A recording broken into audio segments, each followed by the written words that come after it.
Our Daily Bread, April 26, 2024, by Jennifer Benson Schultz, that entitled, Serving Together in Jesus. For today's scripture, we have Filipos Kapitulo 4, versikulo 14 hanggang 20. Sabi dito, "Gayunman, ikinagagalak ko ang inyong pagdamay sa aking mga paghihirap. Alam naman ninyo, mga taga-Filipos, na kayo lamang ang iglesyang tumulong sa aking mga pangangailangan nang umalis ako sa Macedonia, noong ako'y nagsisimula pa lamang sa pangangaral ng magandang balita. Noong ako'y nasa Thessalonica na, makailang ulit ding pinadalhan ninyo ako ng tulong. Hindi sa hangad kong laging tumanggap ng mga kaloob, kundi ang nais ko ay makatanggap kayo ng masaganang gantimpala. Ang liham na ito ang pagkilala sa lahat ng mga kaloob ninyo sa akin. Higit pa sa pangangailangan ko ang tulong ninyo sa akin na hatid ni Epaphroditus. Ang mga ito ay tulad ng mabangong handog sa Diyos. Mga alay na katanggap-tanggap at kalugod-lugod sa Kanya. At buhat sa hindi maubos na kayamanan ng Diyos, ibibigay niya ang lahat ng inyong kailangan sa pamamagitan ni Kristo Jesus. Purihin ang ating Diyos at Ama magpakailanman. Amen." Papuri sa Diyos sa pagkakabasa ng kanyang dakilang mga salita. And the statement goes like this. Rescue workers cooperated to help 3 men stranded on an island in Micronesia. Teamwork was necessary because a widespread health crisis required them to limit their exposure to each other. The pilot who first spotted the castaway radioed a nearby Australian Navy ship. The ship sent 2 helicopters, which provided food, water, and medical care. Later, the U.S. Coast Guard arrived to check on the men and delivered a radio. Finally, a Micronesian patrol boat taxied them to their destination. Sabi sa kwento, yung mga rescuers daw ay nagtulong-tulong upang mailigtas o matulungan yung mga na-stranded sa isla sa Micronesia. Yung piloto daw na unang nakapansin sa mga na-stranded ay tumawag sa pinakamalapit na Navy ship. Nagpadala naman agad ito ng mga pagkain, tubig at mga panggamot. Ang US Coast Guard ay dumating din at nagbigay ng radio. Pagkatapos ay ang bangka ng Micronesia Patrol ay inihatid sila sa kanilang destinasyon. We can accomplish a lot when we work together. The Philippine believers pooled their efforts to support the Apostle Paul.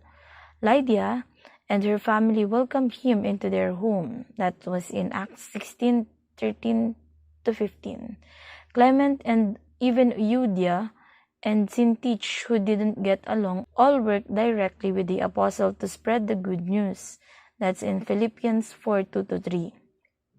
Later, when Paul was imprisoned in Rome, the church gathered essentials for a care package and delivered it via Epaphroditus.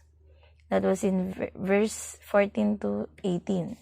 Perhaps, most importantly, the Philippians prayed for him throughout his ministry. That was in chapter 1:19. It was emphasized na kung mas maraming gagawa at magtutulong-tulong, mas maraming magagawa. Ginawa ito ng mga taga-Filipos para kay Apostol Pablo. Si Lydia at ang kanyang pamilya ay tinanggap siya sa kanilang tahanan. Sina Clement at maging si Euodia at si Syntyche ay nagtulong-tulong upang ipalaganap ang magandang balita. Noong si Apostol Pablo naman ay nakulong sa Rome, ang miyembro ng simbahan ay nagtulong-tulong sa pagpapadala ng mga mahahalagang kagamitan at ang pinaka-importante, nagdasal sila ng taos-puso para sa kanyang ministeryo. The examples of believers serving together in this ancient church can inspire us today. Cooperating with fellow believers to pray and serve others as God leads and empowers us accomplishes much more than we could ever do on our own. It has been said, individually, we are one drop. Together, we are one ocean. I want to share also, today is my mother's birthday. and we invited some of the church members to celebrate with us. And as always, our pastors pray for my mother, my family, the foods, and our humble abode.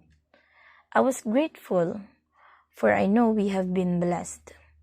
Saya sa feeling na may mga taong handang ipag-pray ka sa mga ganitong sitwasyon.